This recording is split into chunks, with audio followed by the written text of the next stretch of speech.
One of the questions I always receive is, how do you know what you like to do? Or like people always say, oh, I don't know what I'm good at. So I think that, to me, that's a convenient excuse. Because if you don't try, then how would you know? Welcome to the first episode of the Magnetic Zone. So today's guest is more than just a top performing leader, he's like a big brother to me. Right, so we go all the way back to 2015, 10 years ago. Wow, from poly days, late nights studying, grinding Mobile Legends, and getting obsessed with growth. So he was the one who introduced me to personal development and investing back then, when I was still figuring life out. So I think that spark really changed everything for me. Right, so some of you guys might know him as Finance Caleb. Okay, the brand we started building together.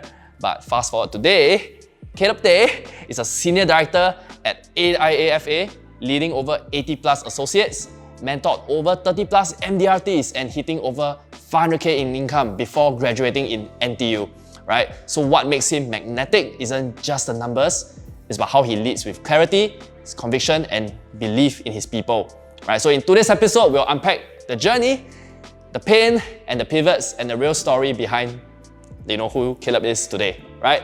So let's get it, right? Feels surreal to have you here with me, bro, after 10 years. Damn, we really came a long way and didn't expect us to be doing a podcast together eventually. It was quite random, out of the blue. Quite random, out of the blue. Ryan texted me and I was like, okay, let's go for it. Let's go for it. I really appreciate you for making the time despite your busy schedule. But anyways, bro, I think let's just rewind back in time, right? Because I want to go through the period in time whereby we first started, discovering things about entrepreneurship, self-development, and how we actually hustled together, went through lots of ups and downs, and to where we currently are today, right? So I think let's rewind all the way back to poly, right? What was going through your head back then on how you approach schooling days back then?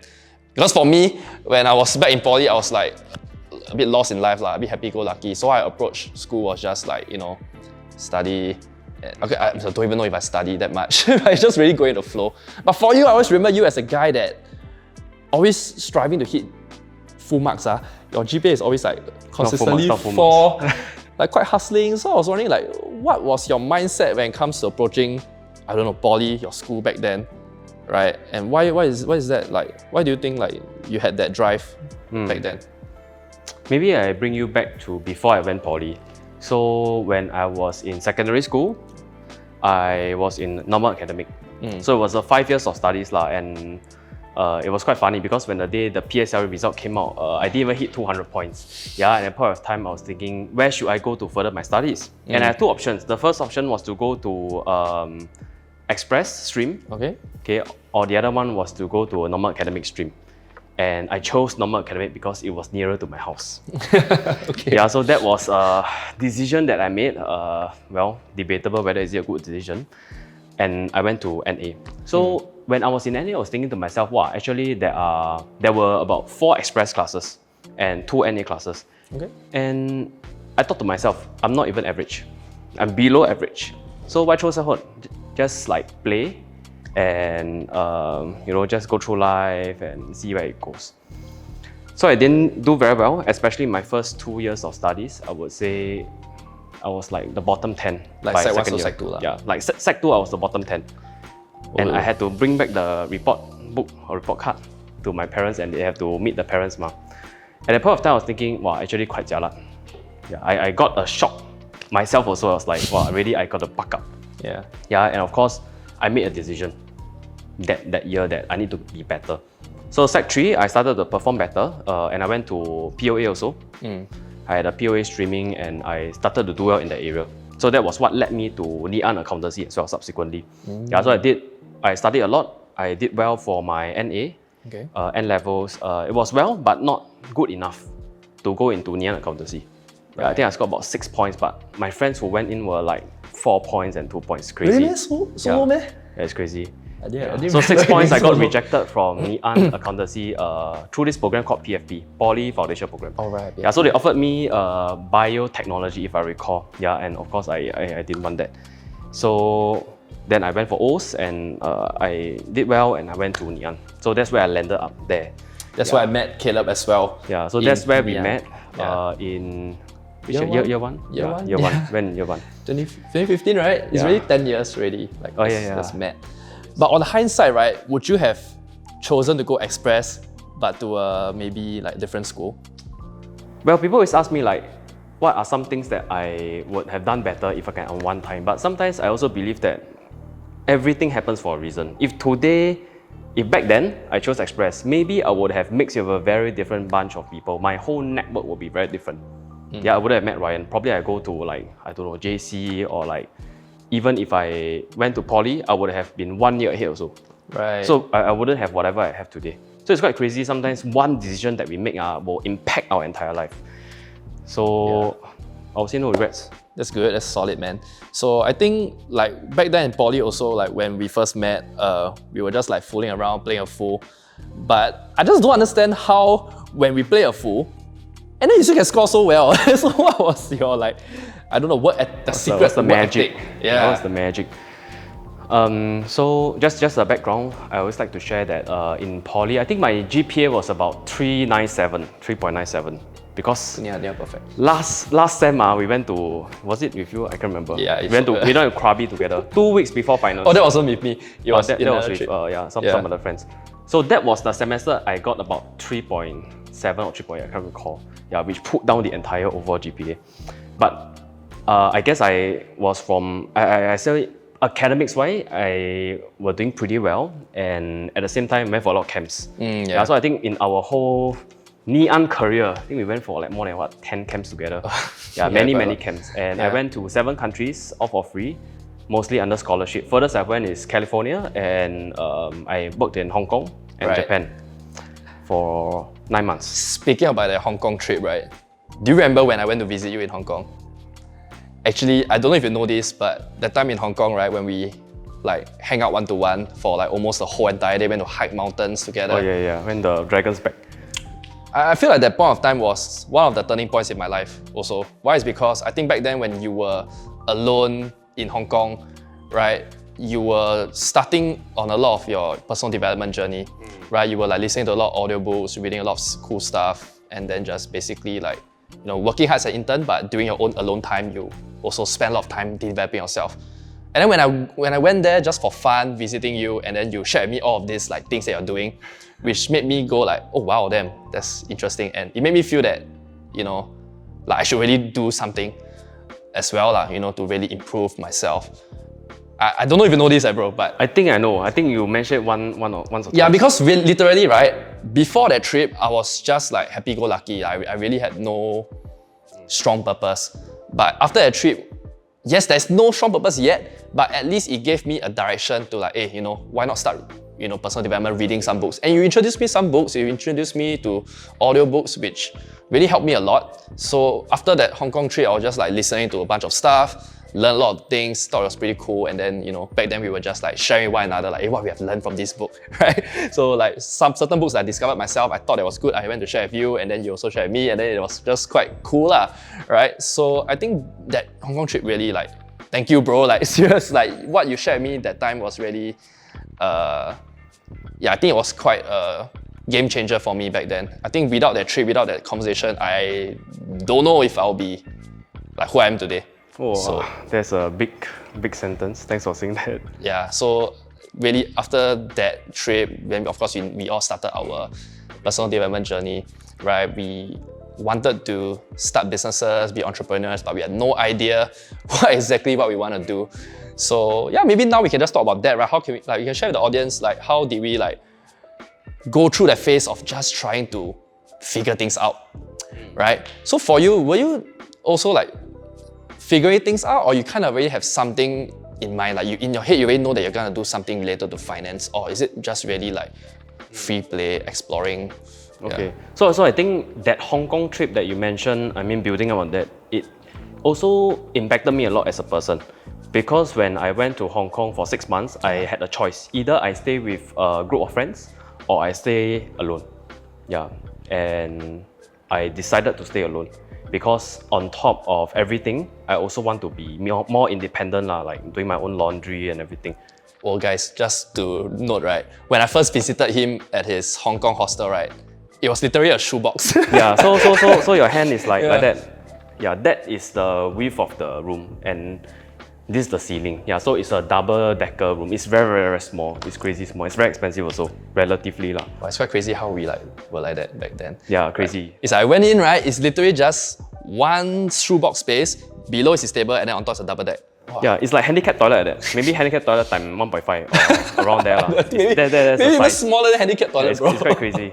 Yeah, so I lived in that small little dorm for 6 months, and that inspired me to do more things after my intern. So when I came back, I would like research, I will go and read, I will go and whatever. So people usually ask me like, how did I pick up reading? Actually, I don't like reading. So actually, in fact, the first book that I picked up was Intelligent Investor. And oh my God, whoever who reads that book, you realize that cannot read one. Cannot read one.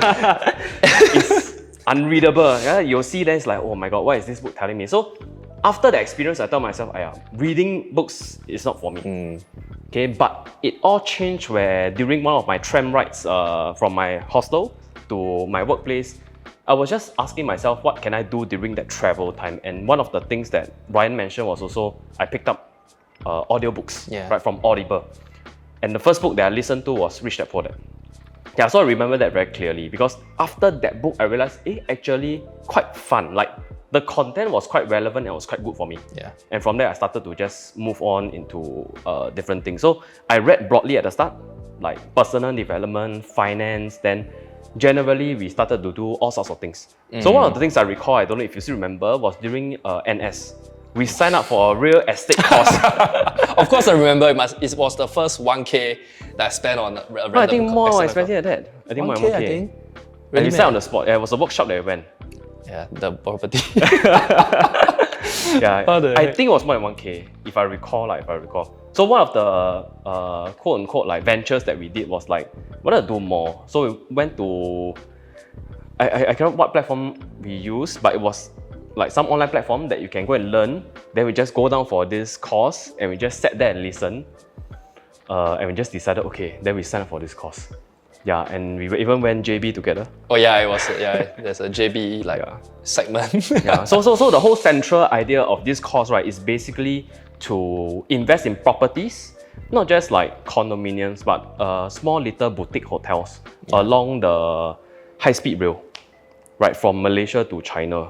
Then they wanted to build a lot of hotels so that you can have traffic. So that was the central idea, if you recall still. I honestly don't recall. Yeah. I'm surprised you can recall that, but it was quite interesting because it was my first ever like 4 figures external cost I paid out of my own pocket. Right? Just because I was sold a dream. I'm pretty sure we both were sold a dream. That we're gonna become like property millionaires, but that didn't really happen. Property investors and whatnot. Yeah, that didn't really happen, but yeah, it's just one of the exploration moments whereby sometimes we will just try things out and it's just maybe not really for us, right? That's why we have to try different things. And it's very interesting how when we first started, it's like we were kind of like studying, going for the same few courses, but then eventually it kind of like branched out to like, we have our own interests, right? Of course, for me, I ventured more into marketing. I remember I invited you to the marketing course, you weren't very interested, but then for you, you had your own plans, right? So maybe we can talk more about that. Like, at what point do you realize that, hey, finance is something that you want to do and really just focus more about finance? Actually, wait, all along you have been a finance guy, actually. Back in poly, always been an investing guy and whatsoever. So, and in fact, right, I didn't expect you would actually explore like financial advisory. Like I thought that you'll become like some like a hedge fund manager or like work at those kind of like, I don't know, Atas firms, bankers, private bankers, buy side. But then for you, right, I think it was quite different. Many people, they were like recruited into FA. But for you, it seems like you already had your sights on FA. Right? Like no one actually really recruited you, right? It's you show interest, then you went to speak to some people, right? How did that come about? Like, what made you set sights on FA? Yeah, so actually there's a whole development of story lah. One of the questions I always receive is, how do you know what you like to do? Or like people always say, oh, I don't know what I'm good at.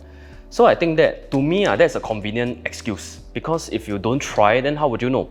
So like what Ryan mentioned, we tried like real estate, we tried like marketing, we tried like all sorts of things. Oh, we tried dropshipping. Yeah, dropshipping, e-commerce, Kindle publishing, many things. We tried a lot of things. Lost a lot of money from crypto at the point of time also. So understand that we were in port in poly and army during that period where we did a lot of all these things. So during year 2 of poly, that was where I ventured into investments or trading.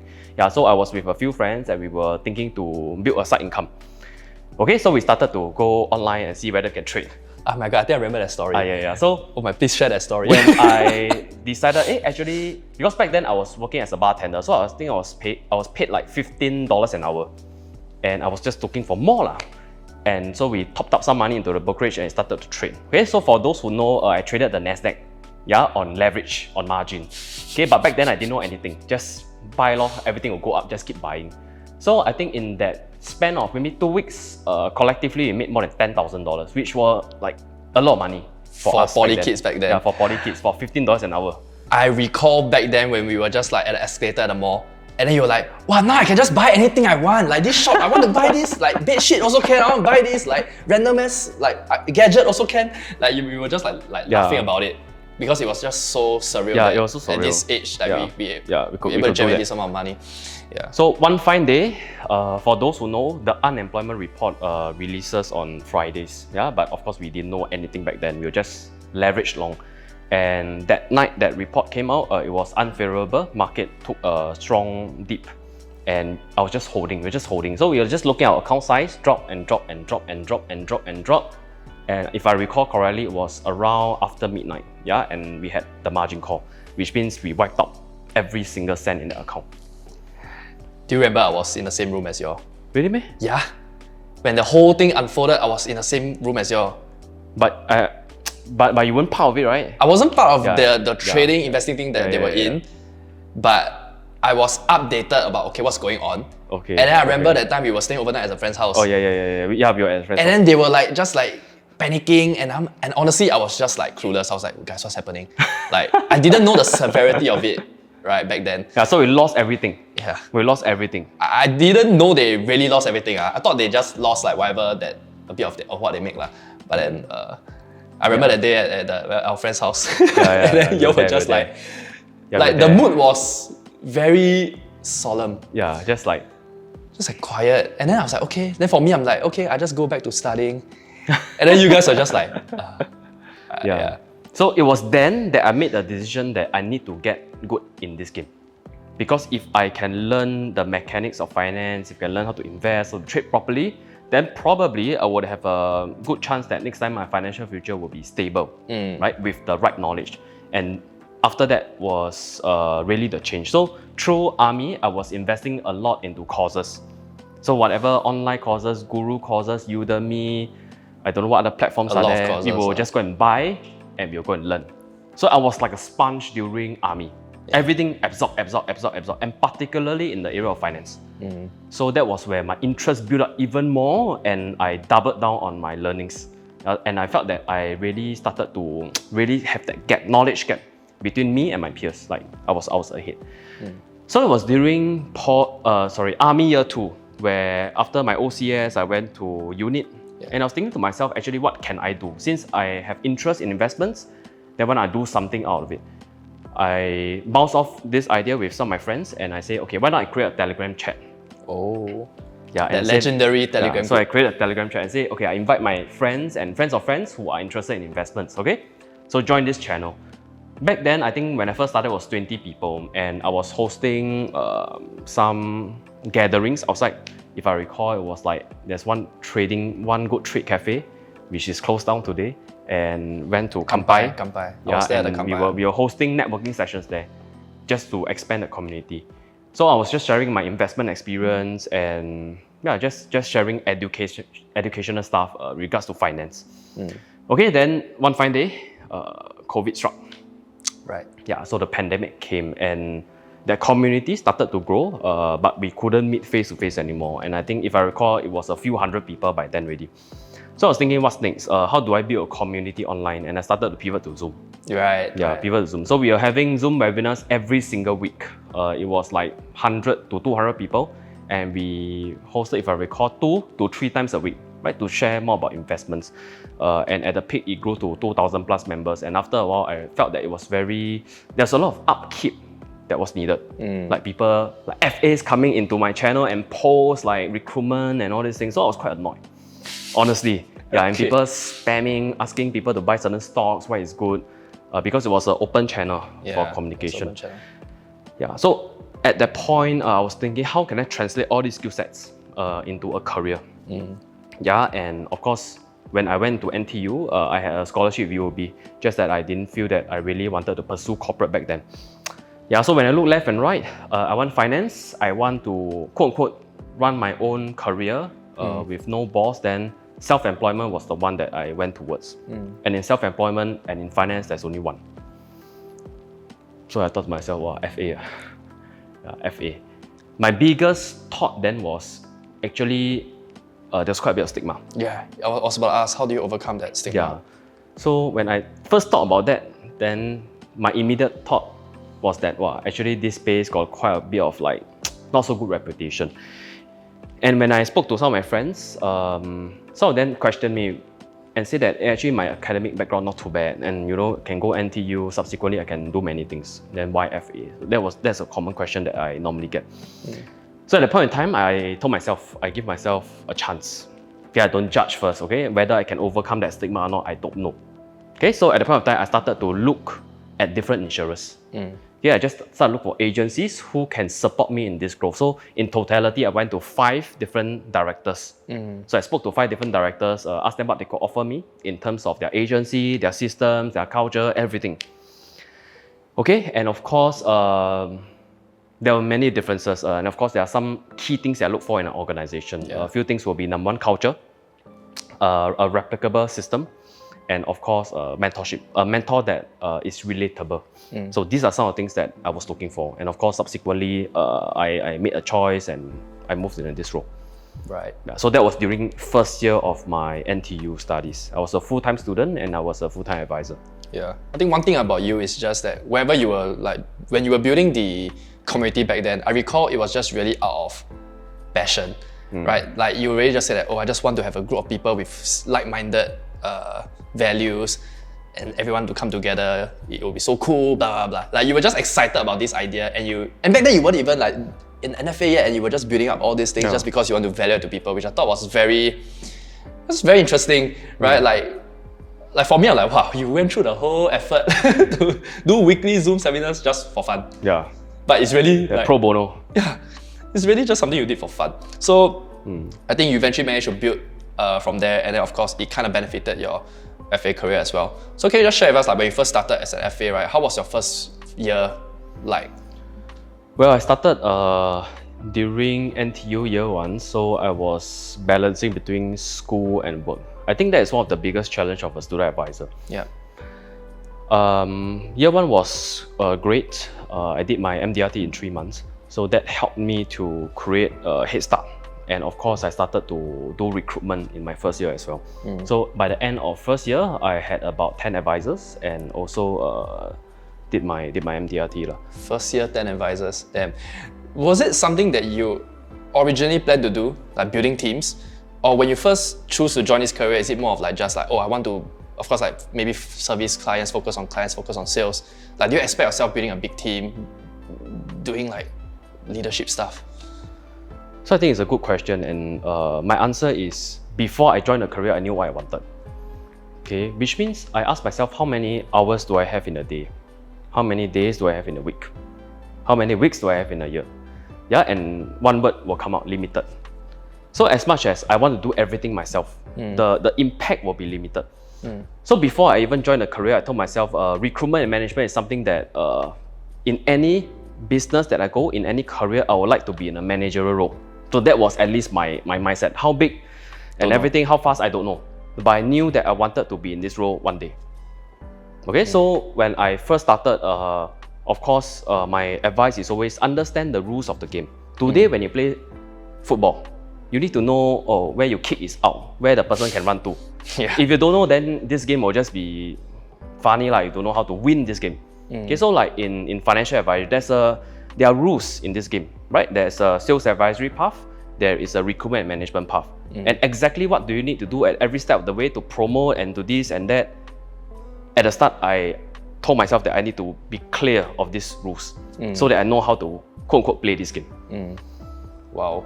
Damn. So do you expect yourself to grow to a team size like today? Honestly, no. Because when I first joined the industry, I look to my left and right, and I look at what typically people do, right? Typically we say, oh, normally people take how long to promote? Yes. 3 years, 5 years to promote, or normally what's their team size? 5 people, 8 people, 10 people. So that was the norm that is like, oh, things are like that. It's like usually people take years to build a team of 10 and you did it in your first year. Yeah. So that is just like, okay, to me it's like crazy numbers. So to you it's like you were just, like is there any strategy behind it, or is it just like, I don't know, like what's the magic behind all this? So I would greatly I would contribute. The biggest thing that I contribute to that was definitely the investment club before that. Because the investment club created positioning for me, it created and expanded my network. Okay, so some of the people who went for the webinars, they knew that I was a finance guy. I had that reputation already back then. So it wasn't tough for me to break into this FA market, to acquire clients, to get people to join. Yeah, and if you ask me what is really the gist of that investment club back then, was good branding. Good branding. Right, so branding of course helped to create certain outcome for my first year. So a lot of times people say, wow, in 1 year, how do you do all this? Some things are not done in 1 year. From 19 years old all the way to 23, that 4 years, I was just reading, I was just giving value, I was just doing everything. Right, you're upskilling. Everything. Yeah. Yeah, I was paid $0. But in my first year, when I quote unquote had that overnight success or over year success, then people say, wow, actually, wow, Caleb can do this and that. But that's not true. Yeah, it was through many years. Actually, that's true. Like, before you even joined FA, before you actually got your cert, you were already hustling like crazy to build up your brand as a finance guy on social media, right? You were already investing money to build up your brand on social media before you even got your cert. And that is like, I don't think that's what many people would do. Some people might even find it crazy. But you remember the quote, crazy people get crazy results. Get crazy results. Right? So like, I think that is what most people don't see behind the scenes. Right? Like, you know, for you being able to hit those crazy numbers at your first year, MDRT in 3 months, but actually all of the work is being done before way that already. before that. Like even the branding, the community, everything is all built before you got a cert. And it was being done out of passion back then. So I think all this is a very good transition, which I think helped to really kickstart your journey as a FA leader. So I'm thinking like, after going through that, right, was there any point in your journey, right, whereby you feel that, because you start off very well, right? Most people, they don't have the luxury to start off very well and they will face a lot of struggles, a lot of challenges. So maybe for your side, your journey might be quite different. Was there any point in time whereby you feel that, oh shit, this part is just difficult, it's challenging, it's tough, and I don't know, maybe it made you feel like giving up? This is something I realized over the years. A lot of times, the challenge itself is not the challenge. Okay, it's how we view this challenge that is the real challenge. Okay, in other words, the obstacle itself is usually not the problem. The problem is how we view this obstacle. Because this obstacle can be a small obstacle, but if with the right skill set and mindset, you can easily overcome them. Yeah. But for some people, this is the same obstacle, but they can almost never overcome them in their lives. So I would say for me, the biggest challenge that I faced was with myself. And that was something that I had to acknowledge, I would say maybe towards after the second year of my career. So my first year I did well, second year I did well. And after a while, I just thought to myself, is that all? Like, just do lor. Just acquire clients, recruit, help them do well. So that challenge that I had it became a bit boring to me. It was just, it felt like I had to just go through the motion. Right. And I lost that drive that I had when I first started. Yeah. So I guess in every entrepreneurship journey, in every business, in every career, there will be days or months that you feel like you're at a high. There will also be months that you feel that you are at your lowest. Right. So I would say after I did my second MDRT was the time where I just was, well, in a bit of a limbo. How do you overcome that limbo then? Like what do you do to, get out of that quote-unquote rut that you were in?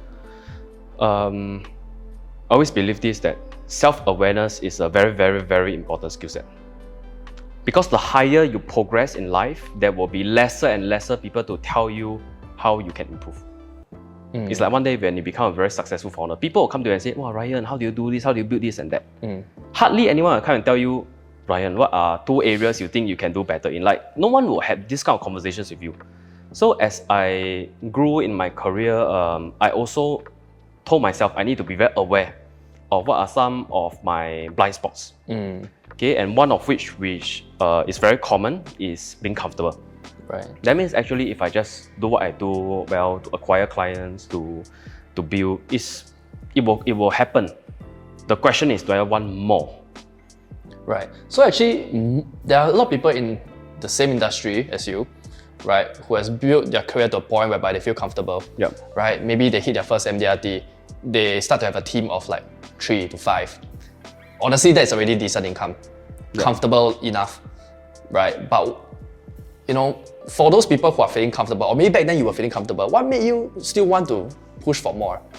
Like, why is it important for you to push for more? It goes back to why I even made the decision to join this career. Okay, so I always ask people, if you want to have a stable income, I think fresh grad today, they are paid quite well. Yeah, like 4,000, 5,000, that's the average monthly salary. If you want to do okay, 5, 6 to 8K, I think corporate serve you very well, together with the employee benefits and everything that they give you, guaranteed. And I ask myself, if today I don't even match what I can get outside, but particularly back then I had a UOB scholarship, which means that I could likely have a fast track, I could command possibly a higher paycheck, then would I be fair to myself? So that was the question that I was asking myself back then, which is, if in corporate I could make 100,000, let's say, okay, and over here, if I just match 100K, okay, then would I be doing myself a favor? And why did I even join this space in the first place? Right, in self-employment, of course, we want to do more for ourselves, for the people around us. Yeah, and so going back to the root of why I joined, and along the way, because of my clients, because of my advisors, I owe it to them. Right. But I owe it to these people. When I bring somebody in, literally this person becomes my responsibility. And if I cut myself slack, if I stop working, or if I start to be comfortable, then am I being fair to the people that I bring in? Right. I think it goes back to that. Right, rather than why more. It's not that I'm chasing more income, but I think on a fundamental level, am I doing the right things right? It's a lot about your own responsibility as well, right? When you bring people into this business, right, there's a dream, right? And then it's about how you can guide them towards a dream. So actually, I'm very curious, because when it comes to your career, right, there's many different things. Some people choose to focus on the sales side, the product knowledge, and then as the managerial side, you have like recruitment, you have leadership, stuff like that. So actually, out of this whole entire broad, like things that you need to do in your career, what do you think is the most challenging? What's the most challenging? When I first joined, they told me this: if you think sales advisory is hard, recruitment is 10 times harder. If you think recruitment is hard, management is 10 times harder. Because for your personal sales advisory, it's 100% controllable. Okay, for this month, I tell myself, okay, I want to chiong. Okay, I want to find more clients. It's on your own responsibility, on your own energy and motivation to go out there. How about recruitment? Recruitment, if really you want to help this person, but this person don't want to help themselves, what can you do? Right, then you want to expedite, but you can't. Yeah. Because you are now not the variable. There are more variables now in the picture. Right. Okay? And when this person subsequently join, then you realize that they don't join with all the positives. Right. Okay, I always like to say 9 out of 10 times when an advisor look for me, do you think they come and tell me, oh, Caleb, I just closed a very, very big case, I secured a very good client and we had a good relationship? Or do you think likelihood is people come to me with their problems? Problems. Yeah. More often than not, 9 out of 10, they will come and say, wow, recently I feel like this, recently I got rejections, recently blah, blah, blah. And sometimes it's not just even career problems, it can also be personal problems. Right.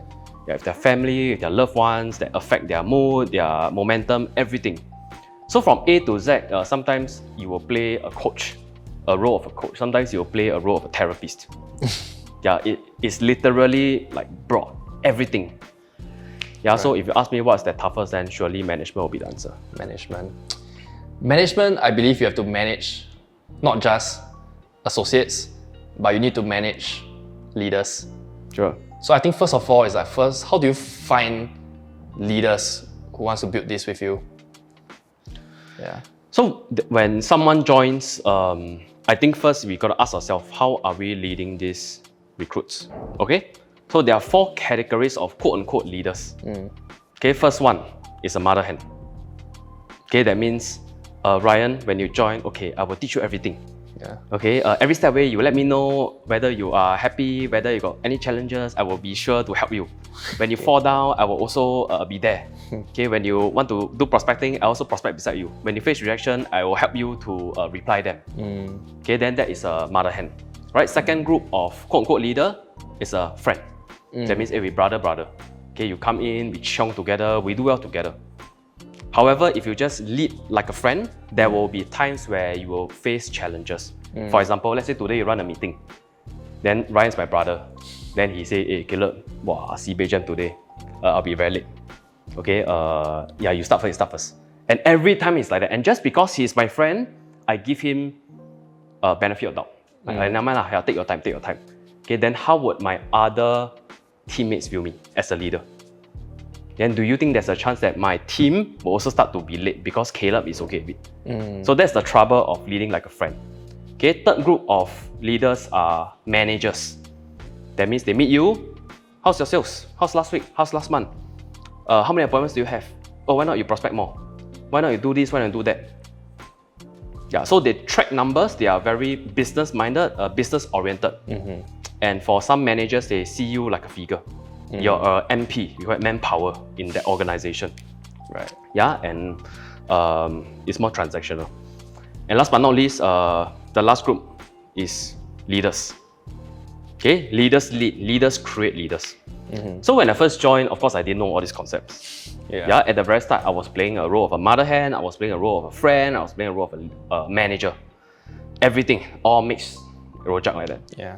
Yeah, so of course, along the way, things change. After I upskill myself, go for external courses, I learn. Then today, I've sharpened many things along the way to reach where I am today. I think when you first started the business also, maybe even now, there's a lot of friends that join you, right? So when you're talking about the second type of manager, right? Like the friends, I'm pretty sure you also, I think those examples that you give are real, right? Real life examples. Legit. But how do you transition? Okay, first of all, how do you make sure like those friends, how do you overcome this problem whereby the friends will just be like, not taking things seriously, and then it might also potentially affect the friendship that you guys have? How do you like overcome that? And how do you make them transition from being, from you being a friend leader to a leader? Yeah, so that's a good question because at the start of your journey, probably most people won't be playing the role of a leader at the very start. Yeah, it's just us figuring things out also, usually at the start. So they just bring in, bring, then we'll see how it goes from there. So I would say a few things that I've done right. First one, definitely is, in Chinese, is this word called fu. Fu means, do your people look up to you? Even as a friend. Because if you're that kind of friend that you're always late, you always don't deliver, you don't do what you say. Okay, and now in work context, you become their leader, quote-unquote leader. Yeah. Then for this group of people, probably they will find it hard to respect you. Right.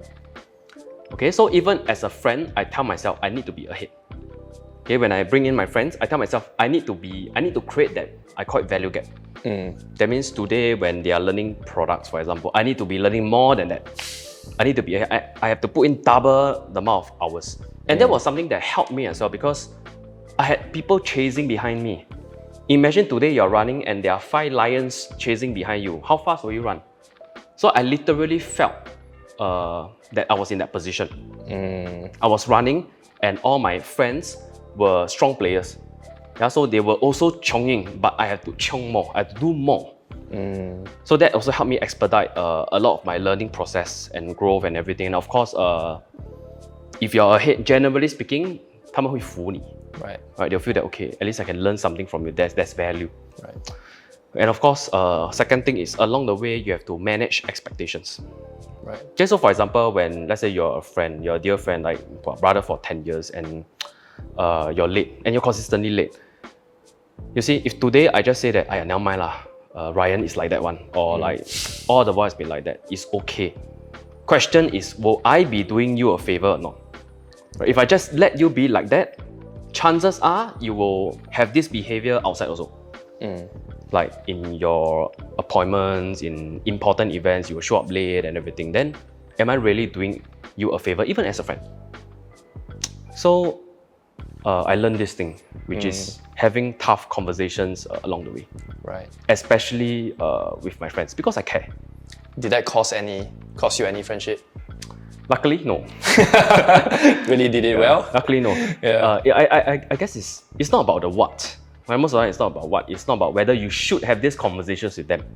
Answer is yes. Question is how. How do you put it in a way such that they feel that you are putting their interests first? At the same time, you want the best for them. Not so much of it's for your own agenda. For example, hey Ryan, don't be late or not. Because if not everybody will wait for you, then then I cannot start. So if you say things like that, you are not putting their interests first. But another example will be, Ryan, you are one of my first few advisors, and as a friend, the whole team knows that you're like a brother to me. Sometimes before the meeting starts, people will ask like, hey, is Ryan reaching? Yeah.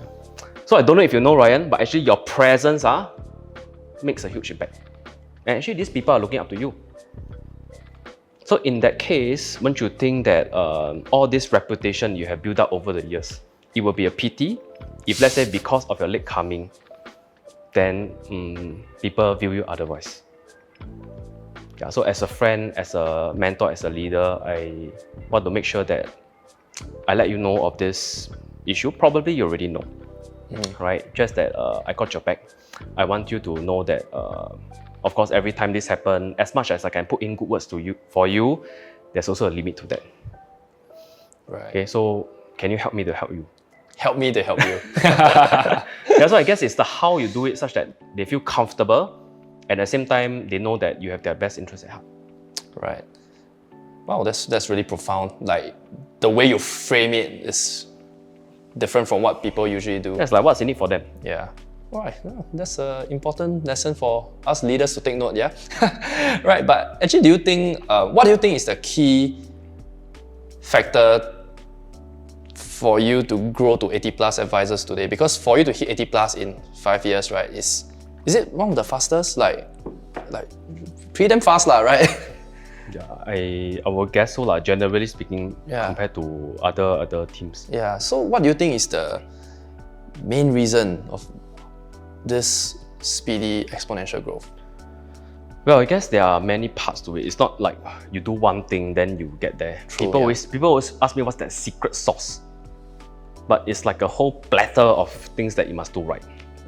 From day one, of course, is your mindset. And I acquired all this mindset when I was 19. Okay? As I read books, I realized that in life, we are a summation of all the decisions, all the choices, and all the interactions that we have. For example, my parents will tell me, Caleb, if you cannot do well in this, go and study hard to get good grades so that you can get a good job and get a good pay so that you can settle down, you can be stable. So that was what I was ingrained with since young. And along the way, I had to change that mental model. Okay, so first I would say it's mindset, which is you need to have a mind shift. Okay, if not, you'll be stuck in your own mental model. Right. Okay, so you have to break out that first. So I guess that is one of the ingredients. It's just like a soil. If the soil is weak, is poor quality, and you put a very good seed in it, what will happen? Right, likely speaking, is probably grow a bit, then you'll probably die off. Yeah, so your mind is like the foundation, is like the soil. Okay, so once that is done, of course, the next part will be with the right mindset. Generally speaking, you will have some drive or higher drive compared to the rest, and you will be hungry to learn. Okay, so in my first few years, I learned as much as possible. Everyone I meet, I learn. Okay, whether is it a senior, whether is it a peer, whether it's a client, I learn from their stories. I absorb their experiences so that I can grow faster. Because the more exposure you have, generally speaking, you become better. Okay, so of course that's on the knowledge, on the skill set front. Then of course I have Ryan to thank. One of the reasons why I joined AWM was because I felt that we were leaps and bounds ahead, right, of a typical agency. What do I mean? I asked myself back then when I was making that decision, when I was talking to 5 directors, should I join a company that is doing cold call, that is doing roadshows, versus today if we have technology, I can leverage on social media platforms to build. Okay, in the long run, where do I think the market will head towards? And the answer was clear, which is I needed to be on social media platforms. So when I went to AWM back then and I saw what my mentor Wilfred was doing, it was very clear to me. Right, he had good social media branding, and I didn't even know Wilfred personally. I knew him through Instagram. And that was when I told myself, branding in the 21st century is definitely more important than 20 years ago. Right. What would you say to advisors or leaders who are still stuck in the comfort zone of not willing to put themselves out there? Maybe to them, they have been operating their business organically, traditionally. Yeah, sure. And then maybe when it comes to the idea of social media, branding, digital marketing, I don't know what else, right? And to them, it's just a very foreign idea, very new, and then it's just path of uncertainty. Sure. Right? What would you say to this, like people who just don't believe in branding? When some people join me at the very start, they ask me, Caleb, do I need social media to succeed? The answer is no, you don't need. You don't need to. However, with that said, social media today becomes an additional source of lead generation, an additional source of resume. Take it as an online resume for yourself. I give you 2 advisors. Advisor A, no social media background. Okay, purely do traditional business for advisory, for recruitment. Everything is word of mouth, traditional way.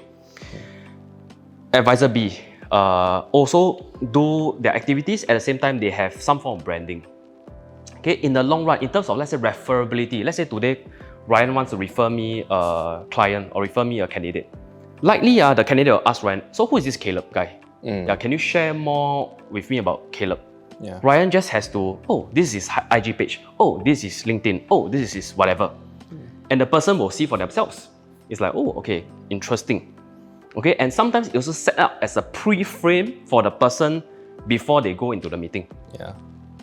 It's like today, if you are meeting the president of Singapore, will you go in with shorts and slippers? Likely not. So that online resume, that online branding surely creates the edge for the advisor compared to someone that has no branding.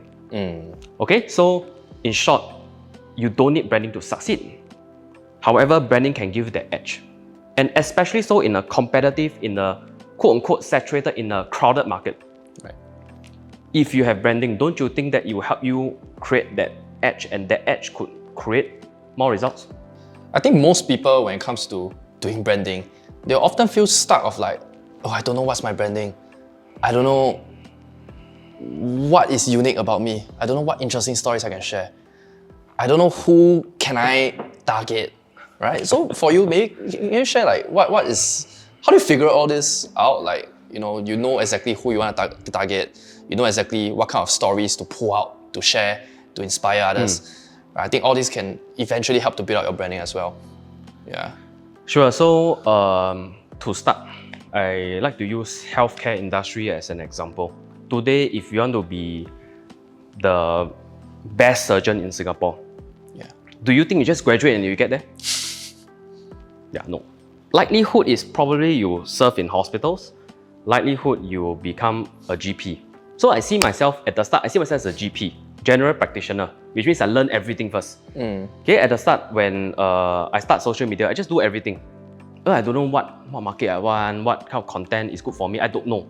So I just, whatever that comes to my mind, I think I can share that people will find interesting, I share first. So if you still recall, last time I was doing like some book reviews, things that I learned. I was sharing my personal story on entrepreneurship. I was sharing why I became an FA. So I think all this was just generic content like GP that I shared. Then of course, along the way, I knew what I wanted to quote unquote specialize in. Then I became a specialist. I started to build on a certain route, maybe penetrated into the student, fresh grad market in terms of branding, then built my broadcast list. Then I knew what I wanted. By the start, I was as clueless. Right. Because it's clear that what you're building right now is a team of very young advisors. Yes. Right. You are mainly recruiting people who are fresh graduates. Right. So, what made you want to focus in that niche? And does it like concern you like, oh, if I were to focus on this niche and then I won't get any other like people to join me, right? If I were to focus on fresh grad, then I would be missing out on mid-career, I'll be missing out on existing advisors, blah, blah, blah, right? Like, you know, what made you choose that direction? So one of the ways that I share how you can handle a saturated market is by finding your niche. Yeah. If today you create a restaurant, for example, and you sell everything, you sell Thai food, you sell Chinese food, you sell Indian food, right? Different cuisines. Confusing, bro. Yeah, like Al-Azhar. Even Al-Azhar has a specialization. Yeah. But assuming today you offer all cuisines in one restaurant, okay? Well, that could be a niche, actually. Okay, but the question I'd like to ask is, have you seen a chef, a Michelin star chef, that can cook very well in different cuisines? Nah. Yeah, probably not. They normally specialize in one area or one market. Right. And for me, I have decided that I want the fresh grad market because number one is relatability. Right? Because I mean, depending on where you are in your career, if you're in your 40s, in your 50s, I don't know if you really have that energy or you will want to deal with a fresh grad. Because fresh grad have a fresh grad problem. Yeah, so you have to motivate them, you have to go through a lot of things. Student got student problems. So I knew that very well, but I wanted that market because of relatability. Yeah, and of course, second thing is because of what I've done. I feel that I have the blueprint to bring them to where they want to go. Because you start off as a fresh grad exactly. as well. So that also became my niche. So whatever niche that you have, whatever success stories or whatever journey that you have been through, in fact, that is your edge. That is your competitive edge that you can double down, and you should double down to create and amplify that brand. Today, if a 40-year-old were to work in my agency and ask me whether they can join me, frankly speaking, I will more likely reject this person than bring this person in. Right. Because I ask myself, when I bring this person in, first of all, am I doing him or her a favor? Based on the culture we have, based on the systems that we have, can we support their growth? That's the first question. Okay, second question is, how about the integration? Right, when they come in and you see a bunch of, quote unquote, in their words, kids running around in the agency, are they okay with that? Yeah, and from our perspective, to integrate with a 40-year-old, it also takes effort. So end up, we could be in a situation that is a lose-lose. True. Yeah, so today, if you want to attract all the markets, in fact, you could also put yourself in a position where your imagine your pipeline, you have a fresh grad coming in, a student coming in, a mid-career coming in, and a pre-retiree coming in. All sorts. Yeah, imagine you have that. It's a good problem. However, how will the culture likely turn out to be? Yeah, there are sometimes when I speak to people also, they have like a team with very mixed backgrounds, mainly because they recruit from cold methods. So from cold methods, you get all sorts of people. Sure. And then usually when I ask them like, you know, how's the culture like, and it's just hard for them to identify. It's hard because they are in different phases of life. Right. A fresh grad will want to have fun. What do you think about pre-retiree? They probably just want to chill. Do you think your niche will evolve or change as you guys grow older? Maybe because from what most people might think, right, targeting fresh grads, if you grow older, your relatability drops. Yeah. Right, so do you think that will you also be focusing on this fresh grad market, or do you have plans to like, you know, transition? One word, adaptability. What has worked today, if you think will work next year, the following year, the year after, then you will likely be dead. Because in this world where things are moving so fast, if your recruitment strategy is always constantly the same, right, highly likely one day it may be overused or it just doesn't work. So we have to adapt, we have to change with times. So the short answer to that is yes, things will surely change, right? As I progress, of course, used to do mainly student market. Now it's more of fresh grad, more mid-careers, some existing advisors. Moving forward, probably bankers, mid-careers, existing advisors. Yeah, so I don't know how it evolved, but surely things are evolving. Right. Yeah, and in recent months and years, you have also have more of such population, right, of people coming in. Right. I guess it's more of like seeing how things are like right now, what's the best way to move forward to scale the agency. So what's next for you, Caleb? Like, you know, now that you have built a team of like 80 plus, like, do you still have, of course, I believe you still want to grow more, right? So what's the next milestone for you? You know, the crazy idea I had when I first joined the industry at the age of 23, I told myself, I think one day it'll be quite cool if I have 1,000 advisors. Ooh. And why 1,000? Because it just sounds good. There's no real reason, okay? And I told myself, why not achieve that by 35? So since then, that was a very audacious dream that I had. And why recruitment, which is what I shared just now, how many hours do you have in a day? How many days do you have in a week? So if you want to create impact in this lifetime, wherever you are, which in every industry that you're in, you surely need people to do that. You can't do it alone. You need a team. You need a good team. Yeah, so I guess that is one of the bigger goals, to have 1,000 by 35. But along the way, something shift in me. It's not just about the numbers anymore. It's not about just recruiting for the sake of it. Because when you recruit someone, if you're a leader, you will know that not everyone is a good fit for this industry. You may bring in someone that gives you 10 times more headache and subsequently leave in 6 months. Just because you want a head count. Yes, correct. Then, is it worth it? So of course, as I progress, one of the things that I heavily focus on now is to manage the quality of the advisors. Okay, if they are not doing well, I would have a conversation with them, because I'm sincerely concerned whether it's sustainable for them to be in this career. Okay, and of course, before someone comes in, I even, as an agency, created an exploration program to see whether they are even a good fit for this industry. Right. Before they join. Okay, and in this assessment phase, we have every right to let them know that perhaps they should be looking elsewhere, other agency, because they are not good fit in terms of values, ideation, anything. Right, so that the people that we bring in are of a higher quality.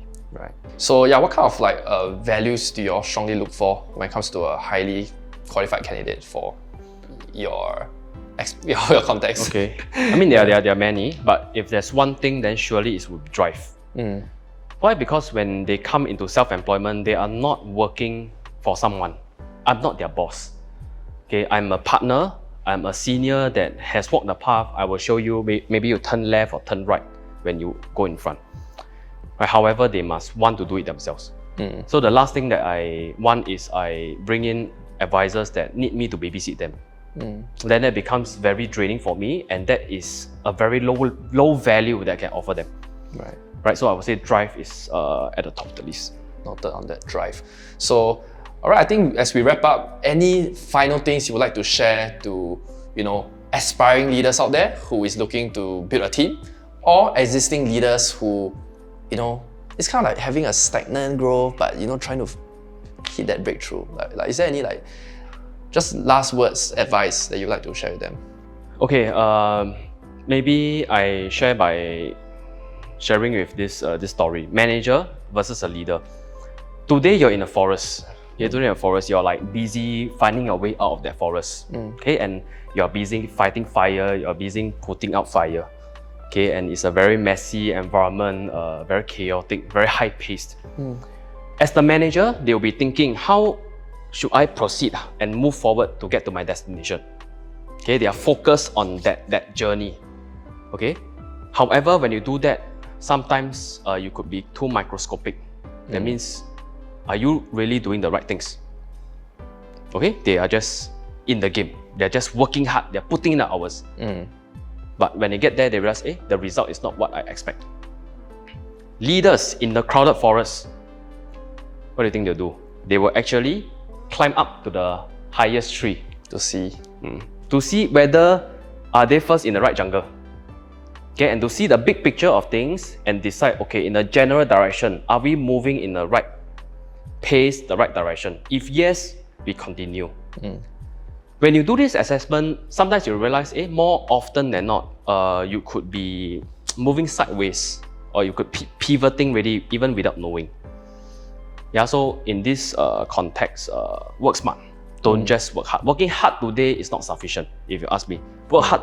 Working hard today is by default, right? In every career, especially so in business, in self-employment, you have to put in the hours. Right. But the question is, are you putting in effective hours?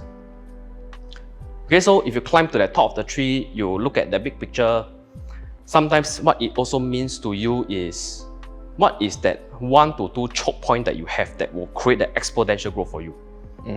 Okay, for let's say producers, for advisors, some of them could be just procrastinate lesser, change my environment. These 2 things alone could create a 50% growth. And for leaders, they have been some of them have been doing the same system over and over and over again until it becomes a legacy system already. Right. But like I said, if you don't adapt along the way, this system that has worked 5 years ago may very well not work this year. So I guess you got to identify what are the possible choke points, review them, get perspective from a few people, preferably people that have experience, to give you some comments, some feedback. Then from there you adjust.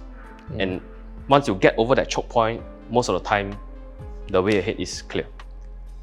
All right, awesome. Thanks so much for sharing today, Caleb. I think whatever you shared today was really, very value-adding, super profound, and I believe that definitely the audience would, get a lot of value from it. So thanks so much for your time, right? No problem, bro. Solid. Happy to be here. And yeah, if you're tuning in and building something on your own, I hope this episode gives you the clarity, the inspiration, and also the direction of what you need to do moving forward. So moving forward, we'll be inviting more guests like Caleb, right? To share more about their experiences, their journey, their stories, and hopefully more to come to inspire you guys. Right, so if you guys want to look out for more, just subscribe, follow our page, and we'll see you in the next one.